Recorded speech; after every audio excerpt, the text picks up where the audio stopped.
You are listening to continuing coverage of the trial of Chad Daybell from True Crime Today and the Hidden Killers podcast. Let's go back to the courtroom. So, based on your experience, you didn't see signs of CPR having been performed. Correct. And additional observations of Charles' body, were you able to see how many wounds he had initially? So as indicated initially, it was just the one that I noticed with the front of his body, the lower left quadrant of his torso. And at some point, did you notice any additional injuries to Charles' body? I did. And can you tell us what those were? So in this case, in all homicide or death investigation cases, when the medical examiner is coming out to assist in these cases, the body is considered evidence, and we do not touch the body until the medical examiner arrives. They have jurisdiction over the body. So my initial observations were that one wound consistent with a bullet wound to the front lower left quadrant.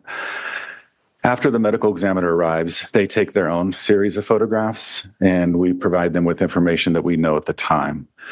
At that point, the medical examiner will then begin to examine or manipulate the body as they choose. During this time, the AED pad that was placed in the center of Charles's chest was removed, and an additional wound consistent with a bullet wound was noticed in the center of his chest. Additionally, when Charles's body was rolled, there were 2 additional wounds on his back consistent with bullet holes. And when you talk about the 2 injuries to the front and the 2 to the back, did they appear to be, one being an entry wound, one being an exit wound, did they appear to be linked? We try not to make that determination at the time. A lot of that goes in as far as entry, exits, and we also talk through the totality of the circumstances. In this case, Alex had mentioned that he had shot twice, so we would assume that they would be entrance wounds and exit wounds. And so you talked about, Alex said he'd shot Charles twice, correct? Correct. Are you aware of what else Alex had claimed in relation to the shooting? As indicated, he claimed that he had shot him in self-defense. He had indicated that he had the baseball bat, and Charles had struck Alex in the back of the head with the baseball bat and refused to drop the bat, and that's when he shot him. And based on your observations, were you able to form any opinion in your training and experience as to where they would have been where Charles would have been in relation to the shooting? Yes. So Alex had informed us that he was standing in the southwest corner of this particular living room, as described, and he was facing in a northeast direction, and he and Charles were face to face with each other. He indicated that he shot him twice standing up, and he shot him twice in the chest from a standing position. And are you aware, if you talked about the medical examiner's office showing up to take Charles' body? Yes. Do you know if an autopsy was ultimately conducted? It was. And are you aware if there was any determination made as to whether or not Charles would have been standing when both shots were fired? So the 2 wounds, according to the medical examiner, the wound described in the center of the chest was front to back, exited his back, and it was slightly at a downward angle. The second wound that I'd mentioned, the lower left quadrant, that bullet traveled upward at a very steep angle, exiting the back of Charles's shoulder. When examining and observing the original scene, we had brought Alex back to do what's called a walkthrough to have him explain exactly where he was when all this took place. He indicated, like I stated, that he was standing and fired 2 shots standing, and while Charles was in front of him. Prior to Alex coming, we made the decision to cleaning up the blood that was left.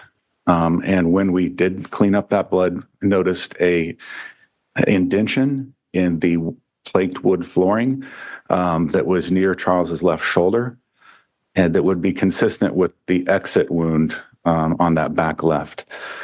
Also near Charles's left shoulder was a bullet or a projectile that was present when first responders arrived. So based on my the autopsy reports and the scene evidence, the first shot fired on Charles would have been the center of his chest, exiting the back, and then lodging in the baseboard. The second shot fired at Charles would have been while he was laying down on the ground. And you talked about this room either not having furniture, being very sparsely furnished. Based on your investigation, were you able to determine whether or not a struggle had occurred? Obviously, one thing we look at, we're trying to determine and prove or disprove the self-defense claim. And with the room being sparsely furnished, we were unable to see if anything was knocked over, broken, anything like that. Charles did have some wounds or some abrasions to his knees. He was wearing shorts at the time. So he had some abrasions to his knees and also some scrapes on his hands or arms, some minor scrapes there. So those two things would indicate that a struggle took place. But other than that, there was nothing that would indicate that. And you talked about, we've talked a little bit about the blood in relation to at least the CPR. Was there any additional blood located in the residence? There was. And can you talk a little bit about that? So Alex had indicated that he had washed his hands in the sink at the residence. The only other location that blood was present, besides underneath Charles's body, was on the faucet in the kitchen sink. And was this, based on the report of the shooting, was this investigated as a homicide? Yes, it was. And we talked a little bit about, you ended up taking over the case or being assigned the case agent or the lead on this in June of 2020. Correct. You initially responded out on this July 11th date of 2019. Did you continue to work on the case after July 11th, 2019? Unfortunately, right after this homicide, I had another homicide, so I did not work on it for a period of time. I then picked up this case and assisted Detective Moffat roughly January of 2020 with looking at phone extractions and iCloud information. And when you picked up again in January, you talked about you started looking at phone extractions. Correct. As part of that, did you end up seeking some search warrants? I did. And was one of the devices that you reviewed the content of Charles Vallow's phone? Yes, it was. And do you recall how you came to be in possession of Charles Vallow's phone? Yes. Through our investigation, we had determined that Charles's phone was pretty much the catalyst of an argument that occurred between Lori and Charles on this day. After the shooting, or shortly after the shooting, Lori had left the house, taking Charles's phone with her. She would later return that phone to detectives, and that phone was now in our possession, and an extraction was done on that actual device. And did you, in fact, review the extraction? I did. And in reviewing the extraction, was there a significant amount of information contained on that device? Yes, there is. And as you went through it, did you look at things that seemed to have significance to you in relation to the investigation? Yes. And in preparation of your testimony today, did you prepare an exhibit related to that content? I did. Do you believe that it would aid in your testimony today? Absolutely. Do you believe it would aid the jurors in understanding the evidence and information? Yes. Your Honor, I'm going to ask that the witness be shown what's been marked as State's Exhibit 49. I do have a copy for counsel and a courtesy copy for the court as well. Again, as with some of the last exhibits from the state, these are printouts of a PowerPoint. The PowerPoint itself is on a jump drive. Counsel, these are 3 different exhibits, right? 4? Looks like they're all the same. I believe there are some other exhibits. That should all be one exhibit. Or And is it your position I get one of these? yes, there would be a copy for you. Thank you. Thank you, officer. And Detective, I would ask you to just look through those if you could. Okay. Do those appear to be an accurate depiction of the PowerPoint that you prepared? They do. And again, they are taken from an extraction from Charles Vallow's cell phone. Is that correct? That is correct. Did that include looking at an iCloud account? It does include an iCloud account, yes. And does it include messages or other content from that phone as well? Yes, it does. Your Honor, I would move for the admission of State's Exhibit 49. No objection, Judge. All right, Exhibit 49 will be admitted, and again, this will be actually the PowerPoint on a digital format, and the court has reviewed a printed copy of that.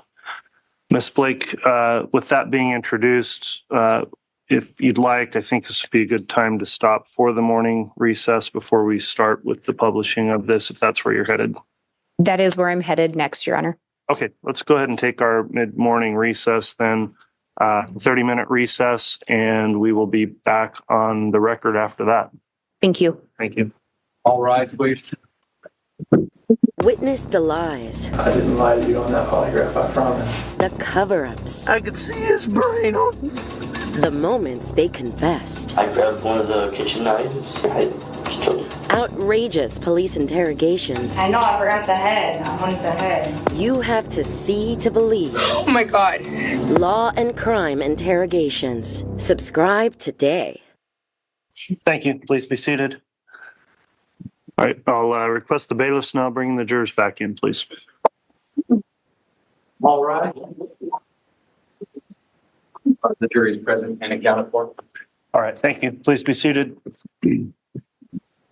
All right, we are back on the record now on case CR 22-21-1623, State of Idaho versus Chad Daybell. Just concluded our mid-morning recess. And just before that, Ms. Blake, Exhibit 49 had been admitted. Detective Duncan is still on the stand under oath, and if you'd like to continue your direct, you may do that. Thank you, Your Honor. The state would ask to publish State's Exhibit 49. All right, you are allowed to do that. And Detective Duncan, we've already talked about, but just to remind the jurors, the information contained in this PowerPoint was from Charles Vallow's phone. Is that correct? That is correct. And on this slide, can you please read this into the record? Yes, I can. Hello, Chad. I hope you are doing well. This is Charles Vallow from Arizona. We really enjoyed having you stay with us back in November when you came to the Preparing a People conference. I appreciated you taking the time to talk to me about the book I've been working on. Well, more than 6 months later, I still haven't made much progress on it, but I feel an urgency to get it done. As the managing partner of Right Planning Group, I'm going to have the opportunity to speak at various conventions beginning in the fall, but everyone says I need to have a book available that summarized my life and shares the principles I follow. So I will cut to the chase. I'm willing to pay you well to help me get this book into shape as my ghostwriter. I really liked your autobiography and the tone you took in sharing experiences without preaching. Is there any way you could come here for a couple of days and help me get the book underway? I feel talking in person would be much more valuable than a phone call or video chat, mainly because I would like you to read through some of my journals and explain to me how the publishing industry works. It would help me know whether I truly have a book in me and whether you want to team up on it. I played minor league baseball and have plenty of stories that my audience could relate to, along with the knowledge I've gained running my own company. So I do feel the book would contain valuable information even beyond the convention circuit. I'm out of town until Sunday, but I would gladly fly you down here next week before the holiday and cover your expenses. You could stay in our guest room like before, or in a hotel if you prefer. I hate to take you away from your family, but I know this book is vital to my speaking success. I understand if you don't want to take part in the project, but I would definitely make it worth your time. With admiration, Charles. And through your investigation, what did you learn in relation to this email or this message, if anything? So this particular message was a document that, in looking at Charles' additional phone records, he had indicated to Lori, as well as to Lori's brother, Adam Cox, that he had found this on Lori's computer. This would have been the first letter to which he mentioned Chad or suspected Lori of having an affair with Chad. And at some point, were you able to learn if this particular email was associated with a specific email address? It was not. And did you learn whether or not this was actually written by Charles? All indications in Charles's phone and content when he's sending this to Adam and to Lori is this was fictitious and this was not created by him. And just to back up a little bit, as you're going through these extractions, were you aware of any other ongoing investigations that were related to what you were looking into? Yes. In January of 2020, when going through these extractions, I was aware of multiple investigations. I was aware of the disappearance of JJ and Tylee. I was also aware of the attempted or the shooting on Tammy Daybell, as well as Tammy Daybell's death. In addition to that, there is another case in Gilbert, Arizona, with the attempted shooting at Brandon Boudreaux. And as you were looking through this phone extraction as well as others, were you also paying attention or looking for anything in relation to those other investigations that you thought could be helpful? Yes. While going through these records, this particular record and subsequent records, I was mainly focusing on the Charles Vallow investigation, but anything that I saw that could have been pertinent to the locating JJ and Tylee and the other investigations, I would pass that along to other investigators in Idaho. And as we talk through this, just to make clear to the jury, do you know did Lori have a brother named Adam Cox? Yes, she did. Did he also have a brother named Alex Cox, or did she also have a brother named Alex Cox? Yes, she did. Was Adam Cox at any point a suspect in relation to this investigation? He was not. Was he someone that you learned had communications with Charles? Yes. Was Alex Cox a suspect? Yes, he was. Thank you. And if we look at the next slide, can you read these messages into the record? Yeah, so these are messages that were found on Charles Vallow's phone extractions. The first message is from Charles to Lori, dated June 29, 2019 at 5:51 a.m. Is he with whom you're having an affair? He did not stay with us in Arizona in November. Who are you lying to now? Trying to destroy another family? You're evil. Period. I may take JJ back to Houston unless you have a great explanation for all of this. I will not let him be a party to your apostasy. The next message from Charles to Lori, June 29, 2019 at 6:04 a.m. Just so you know, I have Tammy, Chad's wife, email address. I will send a copy of my email you sent to KK Walker. Tammy will know what you're up to. You better explain. Charles then writes, June 29, 2019 at 6:10 a.m. I now have Tammy Daybell's cell number. I'll text her a copy of the letter and an explanation of what you're up to. You have till noon your time to explain, or I'm sending via text and email to her. And finally, Charles to Lori on June 29th at 6:55 a.m. I'm sure you're up by now. You have until 10 a.m. your time to respond, or I send the emails and texts to Tammy. And at the time these emails are being exchanged, Charles is still alive, obviously. Yes, he is. And Tammy Daybell is still alive. Yes. And you had recovered that previous email that we talked about. Correct. And that email appears to have been written by someone holding themselves out to be Charles to Chad Daybell. Correct. Through your investigation, did you learn whether or not Charles actually made contact or attempted to make contact with Tammy? I did, yes. And what did you learn in relation to that? So again, looking at Charles' phone, there is indication that Charles had addressed emails to Tammy Daybell and sent those emails to her. Do you know, or did you learn whether or not Tammy ever looked at those or received them? There's no indication that she looked at them or received them. And looking to the next slide. Once again, Charles to Lori, June 29th, 12:23 p.m. Just so you know, and Chad know, I am going to talk to Tammy in person if I have to. I've already emailed and texted her, your game is up. Charles sends another message to Lori the same day at 5:04 p.m. Please stop spending money on the credit cards. I appreciate it.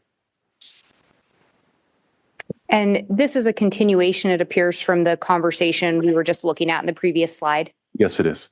And we talked about any indication that Charles did in fact email Tammy.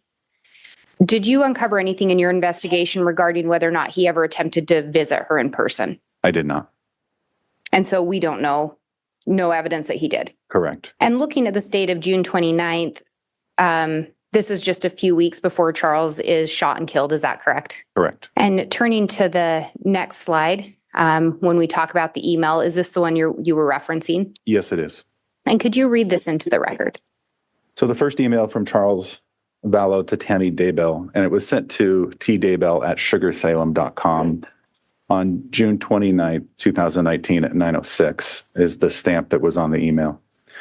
Tammy, my name is Charles Vallow. I have some vital and disturbing information regarding your husband and my wife, Lori. This is your work email, so I'll wait to send you the evidence that is very disturbing. You may call or email me from the address where you can receive the information. I apologize to be the one sending this, but something has to be done. I feel it's best if I shed some light on this issue. Regards, Charles Vallow, 714-853-5005. And it looks like there's another one, or this may be the subject line. Could you read that next one? Correct. The email from Charles to Tammy Daybell, coming from Charles' Right Planning Group email to another email for Tammy is tammy.daybell@gmail.com, June 30th. So the following day, 2019 at 10:16 a.m. The subject line on this email was your husband and my wife, and then the body are having an affair. Her name is Lori Vallow. I've got definite proof or definitive proof. If you care to see it, contact me and I'll share it with you. It's devastating, I know, but the truth needs to be shown. Charles Vallow. And again, to be clear, through your investigation, you were never able to determine, or you did not learn whether or not Tammy actually saw these emails. Correct. And then can you talk about what we're seeing on this slide here? This is another email from Charles Vallow, a Gmail account to chad.daybell@gmail.com, sent 6/29/2019 at 9:32 a.m. The email reads, Chad, I'm Lori's husband, but I gathered you already knew this. She sent an email yesterday, supposedly written by me, to KK Walker, inviting you to Arizona next week and to ghostwrite a book I'm supposedly working on. It's preposterous. I happened to run across it as she left her computer at our Houston home. I am not paying anybody for anything, and I am not writing a book. Either you or Lori need to tell me what's going on, or this will be exposed for all to see. Regards, Charles Vallow, 714-853-5005. And does your wife know you have several of Lori's dance videos? Explain how that is in any way appropriate. She sent them to you at your request in January, Charles. And relating back to that first email, when we talk about the belief it wasn't drafted by Charles, did this play into why you believed that it was not drafted by him? Yes, it did. Is there anything else about this that drew your attention? So this, obviously, Charles mentions a KK Walker, an email sent to KK Walker. So through this information, we were able to locate the KK Walker account of KK Walker 75 at yahoo.com. And ultimately, were you able to link that KK Walker email to any particular person? Yes. And who was that? Lori Vallow. And if we look at this next slide, if you can tell us a little bit about what we're seeing and read that. So also again on the actual Charles Vallow's device, and the extraction from that device is a message from Charles to Lori on June 30th, 2019 at 8:42. Lori, I know you don't care much. I know you don't much care how I feel, but just imagine this. How could my actions or breaking your heart result in what you've done? You accuse me of infidelity, but it's you who have been having an affair. It just keeps killing me. Maybe that's your goal. How can you live with yourself destroying our life, Mel and Brandon's, probably Mel and Brendan too. Now add Chad Daybell family, and you've got a home run. The fact that you continue to go to the temple after all you've done shocks even more, shocks even me. There really is something wrong with you. I really don't want to do what I have to do, but you have to be exposed for what you really are. You won't even deny it or talk to me as to your reasons. That's what's amazing to me. You could allay some of what's about to happen, but I don't think you will. Lying has become second nature to you. You have been impressive in blaming me for all that's happened. You have destroyed me. I've never been lower in my life. It's you that has done it. Please tell me why, please. I will slow or minimize what's about to happen. It's you who has caused it. We have a son to raise, but that's all we have in common. I will work with you in his best interest and will be there Monday evening. You owe me an apology for all the false accusations you've made. You know I've been entirely faithful to you since the first day we met. I deserve an apology from you. Please respect that much. So this message is sent around the same time the messages are being sent to Chad confronting him about the affair, correct? Correct. And this is also sent around the same time Charles reaches out to Tammy. Correct. Through your investigation, did you learn whether or not there were any divorce proceedings that had been going on between Charles and Lori? I was not aware of any. Do you know, through your investigation, did you learn if at times they had separated? There was indication that they were separating, living in different locations, yes. And on this next slide, can you talk a little bit about what we're seeing here and then read these into the record? Yes. Once again, additional messages found on Charles Vallow's device. Charles to Lori, July 1st, 2019, 10:31. I'm going to Idaho first to meet with Tammy Daybell. Lori to Charles, July 1st, 2019, 10:32 a.m. She won't see you. She is my friend. She won't listen to you. Go ahead. You're ridiculous. Are you coming to JJ for the 4th or not? Charles to Lori, July 1st, 2019 at 10:37 a.m. Then you tell me why you used my name and a fictitious email to send a BS email about a book I am having him ghostwrite for me. It's fraud and a lie. There's no other reason for it other than to get him to Arizona or AZ, get him in AZ and have an excuse for his wife. Charles to Lori, July 1st, 2019, 10:38 a.m. You did this. I had nothing to do with it, and you know it. Also, he did not stay with us in November. I will find out. Did you learn what that reference of he did not stay with us in November was in regards to? That was in regards to the letter found on the Chad's device, and then also another, a KK Walker email where Chad was being requested to come to Houston. I believe those were the two. And one of the emails referenced him being in Arizona the previous November. Correct. And that would have been November of 2018. Correct. And there's also a response there from Lori saying she's friends with Tammy. Yes. Did you also review data in relation to devices or accounts linked to Lori Vallow? I did. In your review of those, did you find any communications between Lori and Tammy? I did not. Any indication that they were friends in those devices, at least? No. Did you find communications between Lori and Chad? I did. And on this next slide, can you talk a little bit about what we're seeing here and then read it into the record? So once again, in Charles Vallow's actual phone extraction, the day of his murder, and these text messages take place between 7:35 a.m. and 7:37 a.m. between Charles and Adam Cox, who was Lori's brother. Charles sent Adam a text, "Al is here." Adam responded, "At Lori's?" Adam responds, "Really? I wonder why he never called me back." Adam responds, "They're planning something." Charles responded, "Absolutely." Adam responded, "I was supposed to spend the night at his house last night. She probably blocked that." Charles responds, "What you do is up to you." And up until this slide, just the slide before this, we're talking the beginning of July when he and Lori are exchanging those messages. Is that correct? So from June 29th was when that letter was discovered and the communication starts. So up until then, yeah, or from that day on, yes. And you indicated this is the day that Charles is killed when these messages are exchanged. Yes, it was. And again, Adam Cox is one of Lori's brothers. Yes. And he was not a suspect, correct? Correct. And when we look at the time that these are exchanged, it's early in the morning. Yes. Were there any additional communications on Charles' phone after this? There were not. Charles was shot and killed shortly after these messages were exchanged.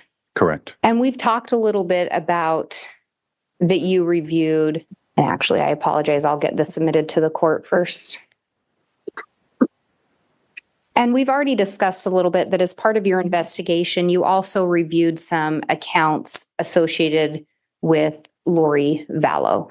Yes. Did those include some iCloud accounts? 2 of them were, yes. And do you recall what those iCloud accounts were? So the first iCloud account that Lori used was Lori 4 style, the number 4. So Lori, the number 4 style at iCloud.com. And from that extraction or from that information, we were able to determine a second iCloud that was created, which is lollytime at iCloud.com. And in reviewing and specifically looking to that Lori for style, was there a significant amount of information located on that device? Yes, there was. Excuse me, on that account or linked to it? Yes, there is. And from that information, and then also same question with the lolly time, was there a significant amount of information? Yes.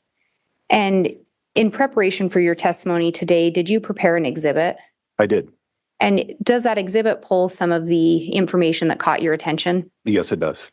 And given the amount of information within those accounts, do you believe that it would aid you in your testimony today? It sure would. Do you believe it would aid the jury in understanding the evidence as well? Yes, it would. Your Honor, I'm going to ask that the witness be shown State's Exhibit 48. I believe defense has a copy as well. And similarly, these are printouts of a PowerPoint, so we have an actual jump drive, but as a courtesy, we printed these out.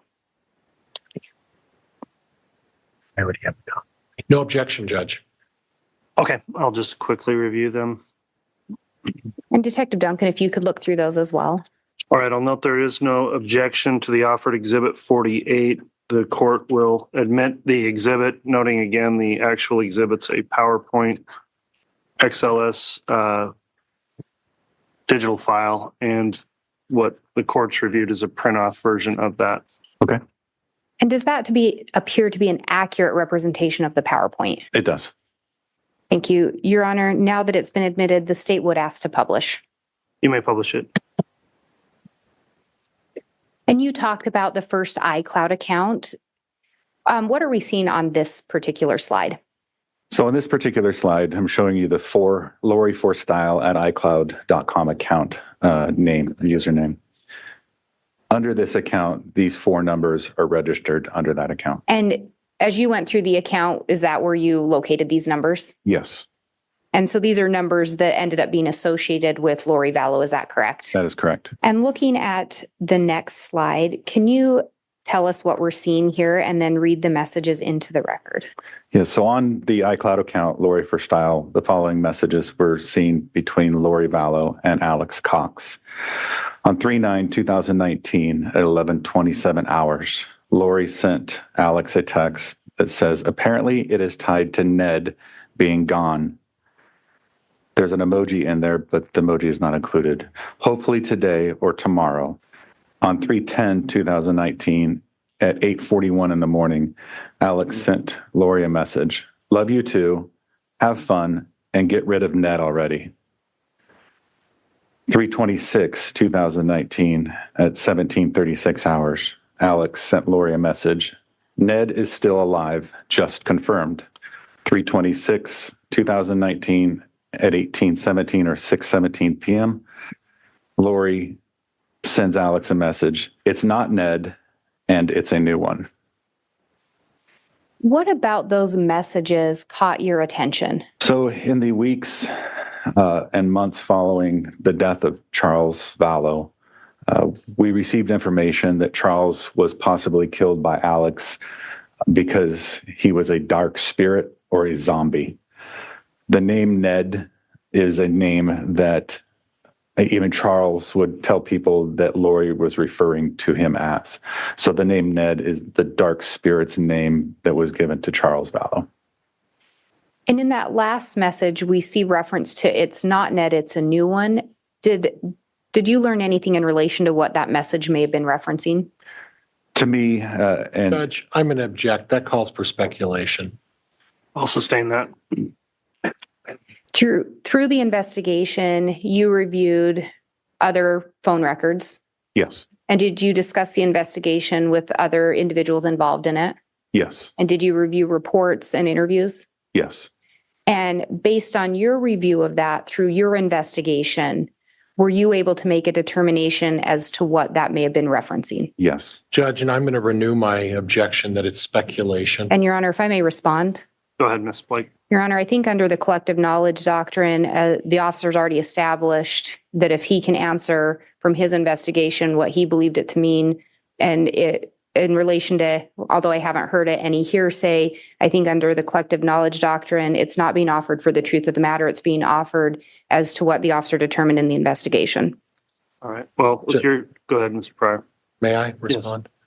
Judge, using that notion that it's as part of the investigation, it still calls for this officer to make a guess as to exactly what is meant by a particular phrase. So regardless of the investigation, regardless of whether he's looked at documents, he's still guessing. He's speculating, he's hunching, and he's not able to do that, and he's not allowed to do that. All right. Well, there's been some additional foundation laid. At this point, I am still going to continue to sustain the objection, just looking back at the question, which was whether or not the witness was able to make a determination as to what that may have been referencing. So I do think it's speculative at this point, Ms. Blake. Any additional foundation you could lay may change that. Through your investigation, did you learn if Charles was designated by any other names? Yes. And what were those names? Garrett and Hiplos. And based on that, what was your belief with regard to it's a new one? A new entity or a new dark spirit. Thank you. And looking at this next slide, can you tell us what we're seeing here and then read the messages into the record? So on the Lori for Style account, you see messages between Nicole Earl and Lori Vallow. These took place on 10/19 of 2019. At 9:18 in the morning, Nicole sent Lori a message. I'm not sure if you heard, but Chad's wife died last night. Lori responded at 9:33 a.m. Oh my gosh, I did not hear that. I'm in Hawaii and it's 6 a.m.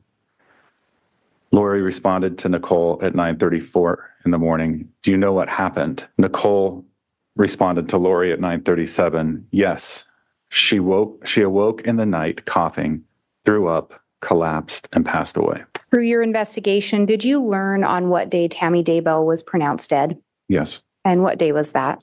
October 19th, 2019. So the same day these messages are exchanged. Yes.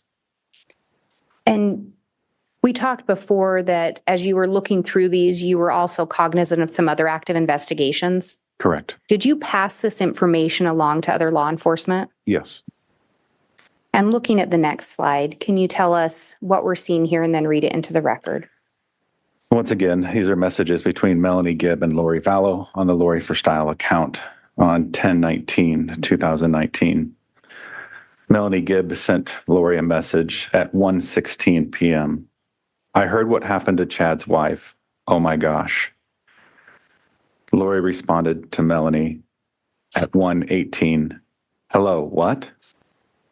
So on that last slide, we saw communications between Lori and Nicole Earl that took place in the morning hours of October 19th, correct? Yes, correct. And now on this slide, later in the day, these are messages between Melanie Gibb and Lori Vallow. Yes. And what was it about these messages that caught your attention?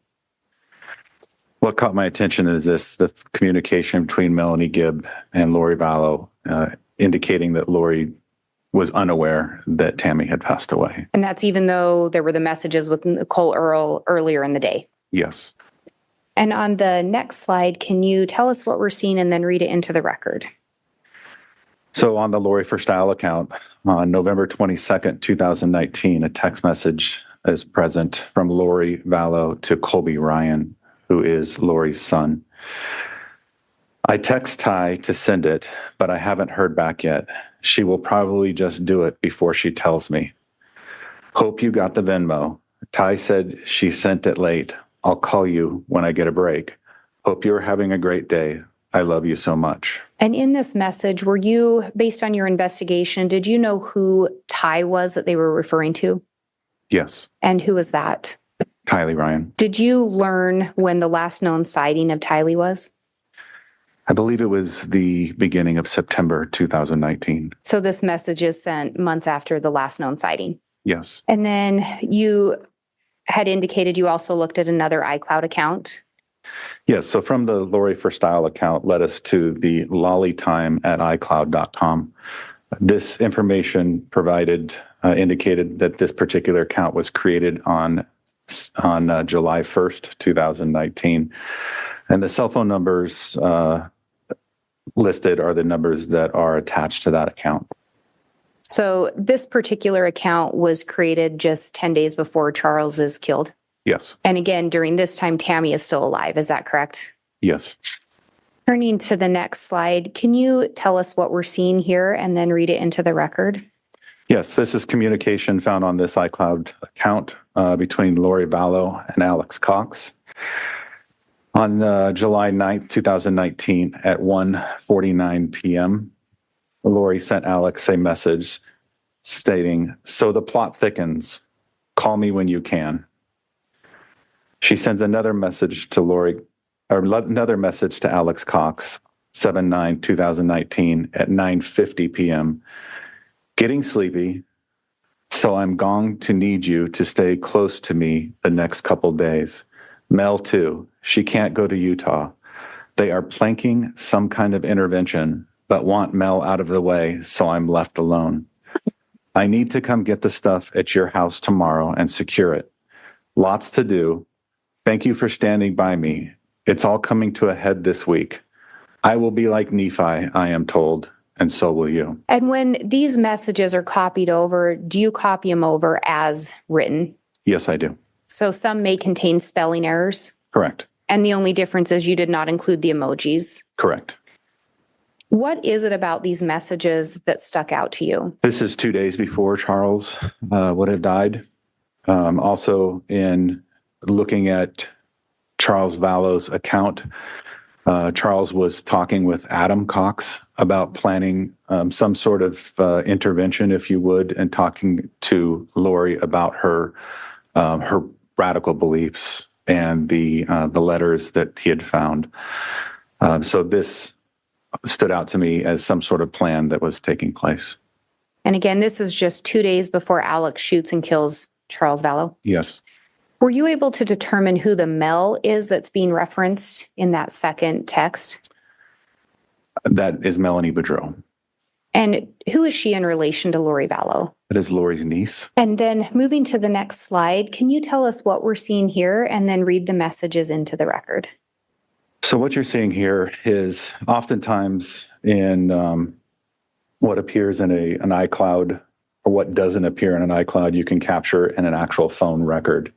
Phone records and phone extractions are different. Phone extraction it's a copy of the actual device, where a phone record or a phone, they call them call detail records, are actual phone calls, text messages that are sent, and records are retained by the actual phone carrier. So in looking at a timeline of Charles Vallow's death, I was able to look at Lori Vallow's phone call detail records, and I noticed that there were phone or messages, text messages between Lori and Chad the day of Charles Vallow's murder. The times are at 6:12 a.m., 7:01 a.m., and 7:33 a.m.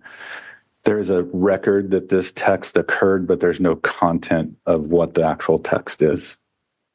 And through your investigation, were you able to determine a span of time in which you believe Charles Vallow to have been shot? Yes. And when was that? Based on our investigation, you looked at the record of Adam Cox and the last message sent by Chad and Adam, 7:37. So he arrives at the residence based on location data on Chad's phone. And sorry to interrupt. I think you said Chad's phone. Do you mean I Charles? apologize. On Charles' phone.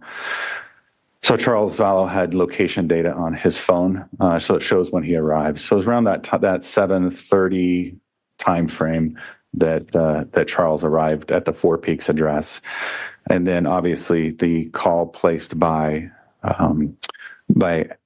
Alex Cox at 8:36 indicating the shot. So somewhere between the 7:30 and 8:30 time frame. And so these messages with Chad are essentially stopped just before Charles arrives or around the same time. Correct. And then turning to the next slide, can you tell us what we're seeing here and then read them into the record? So these are text messages between Lori Vallow and Chad Daybell, and the text messages were on July 18th, 2019. Lori sent Chad a message. I just got the letter from the insurance company saying that I am not the beneficiary. It's a spear through my heart. Who do you think he changed it to? Brandon or probably Kay? He left nothing for JJ. Chad responded to Lori, wow, that's terrible. There's no way to find out. Lori responded to Chad, I might be able to see when I get his computer on Sunday. I could check the emails sent to the insurance company. It will show change of beneficiary. He must have done it recently. Chad sent Lori a message. It seemed you would have had to agree to the change. Maybe your name was forged. You should have a good paper trail to prove it. And then going to the next slide, is this a continuation of that conversation? Yes, it is. Would you please read those into the record? Chad sent Lori a message stating, I love you. This is terrible, but it is probably another step in bringing down the Gadiantons, especially Brandon. Lori sent Chad a message to Chad. Nope, he can change it anytime he wants. He's the agent, and anyone can change their beneficiary anytime with their own signature. I'm thinking it must be Kay. Chad sent a message to Lori. It will be interesting if it got changed after he had 2 bullets in his chest. So these messages were exchanged just 7 days after Charles was shot and killed. Correct. What was it about these messages that stood out to you? Obviously, what stood out is the Lori's concern with beneficiary money from a life insurance policy that she felt was coming to her after Charles's death. And at the time these messages were exchanged, had Arizona publicly released how, or if you recall, had they released how Charles had been killed? I don't recall. But it's just 7 days after. Correct. And the indication to you was at the time Charles was killed, Lori would have believed she was getting insurance money. Yes. Did it also appear Chad would have believed that? Judge objection calls for speculation. Sustain. Looking at the next slide, can you tell us what we're seeing here and read it into the record? So this is another message on the Lolly time, I believe. Lori Vallow to Chad Daybell, 7/18, 2019 at 12:19 hours. Lori says, so I talked to the insurance company. He changed it in March. So it was probably Ned before we got rid of him. They can't tell me to who, of course, but it's done. I still get the $4,000 a month from SS. Did you learn through your investigation what the SS stood for? Yes. And what was that? Social Security. And did you learn through the investigation whether or not Lori was getting Social Security money or if her kids were? Yes, she was. Yes. And looking at this next one, can you tell us what we're seeing here and read it into the record? This is a message from Chad to Lori on 7/26, 2019 at 8:13 p.m. Tonight I figured out who I feel like. I'm a grown-up version of Harry Potter who has to live with the Dudleys in his little space under the stairs. Every few weeks I get to escape and have amazing adventures with my goddess lover. But then I have to return to my place under the stairs feeling trapped. but I sense permanent freedom is coming. And this message would have been just 15 days after Charles' death? Yes. And was Tammy Daybell still alive at this time? Yes. And then turning to the next message, if you could let us know what we're seeing here and then read it into the record. So on 7/30/2019, Chad sent a message to Lori. An SMS message is just a text message that read, I got the inspiration to go back to my original death percentages that help us track Charles, Ned, etc. Tammy is very close. Her percentage has fallen steadily since Hiplos left. It is encouraging. And through your investigation, I think you've already talked to us about it, but did you learn who Ned and Hiplos were referring to? Yes. And who was that? And those were dark spirits that Ned and Hiplos and Garrett were dark spirit names referring to Charles Vallow. And in this, there's reference to helped us, correct? That's what I see, yes. And this was from Chad to Lori?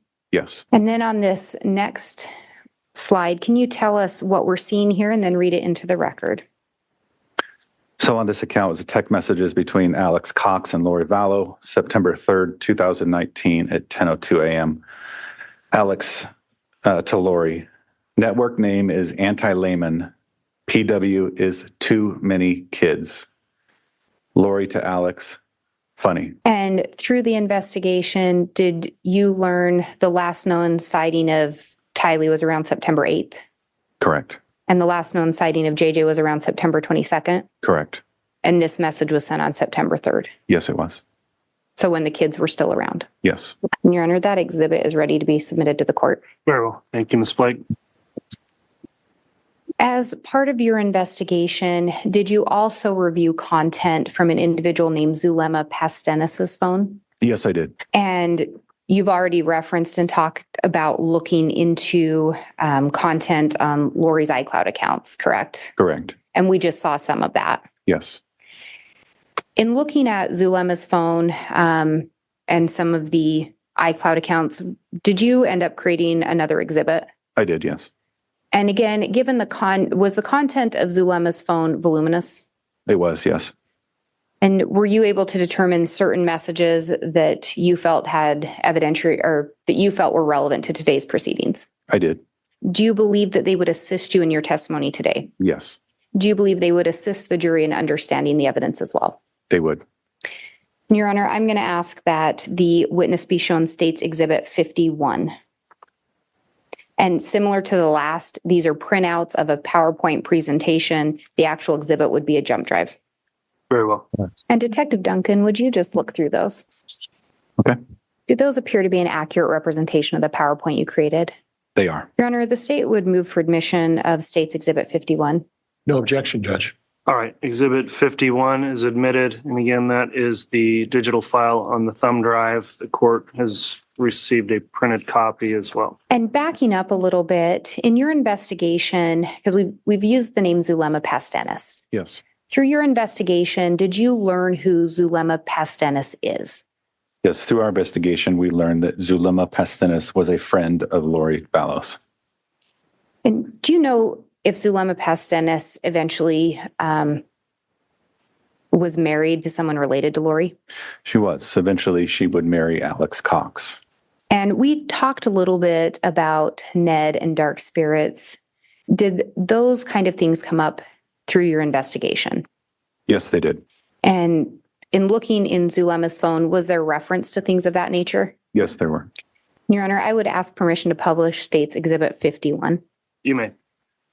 And looking at this slide, can you tell us what we're seeing and then read it into the record?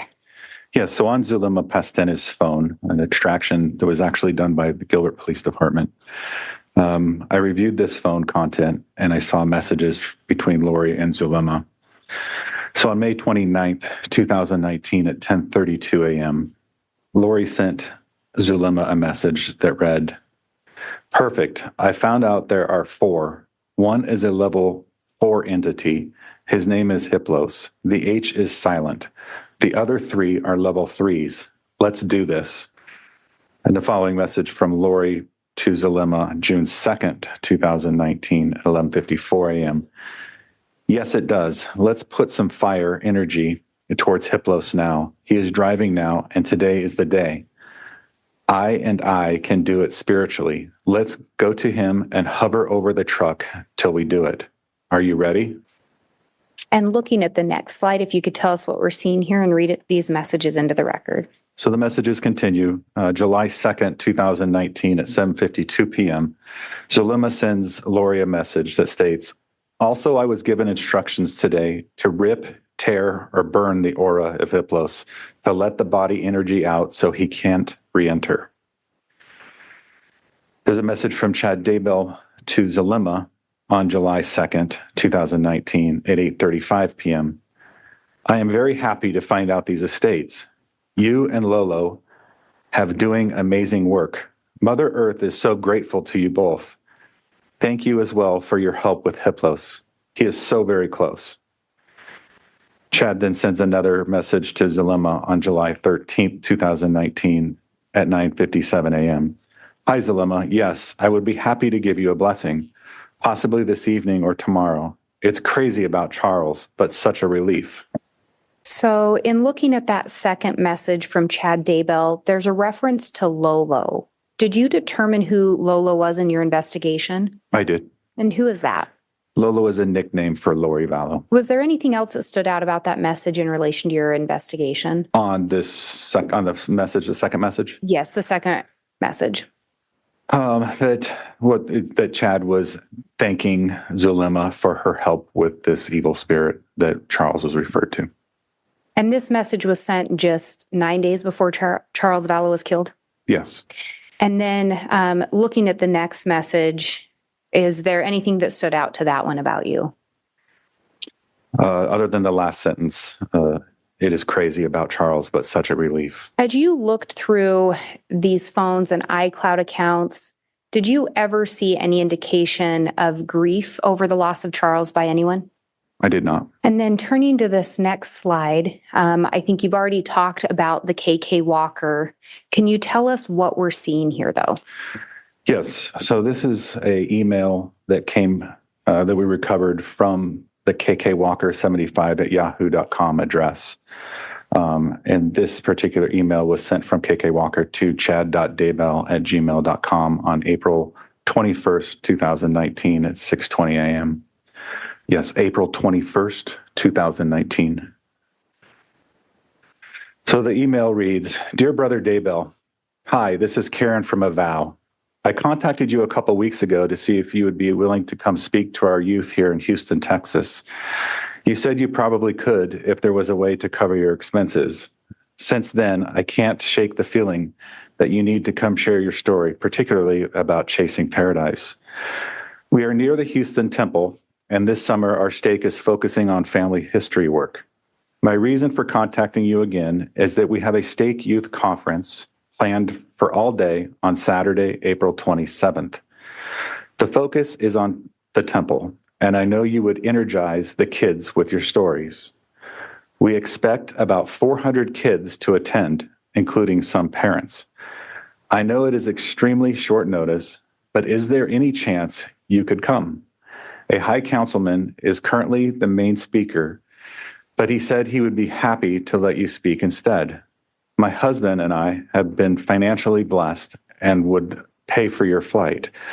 We also have a casita attached to our house where you could stay and not be bothered. Also, my daughter mentioned the young single adults would love to put together a fireside on Sunday evening. I realize your main goal is to sell books, and that wouldn't be possible at these events, but I know the interest in your novels would skyrocket here. I'm sorry it's so late.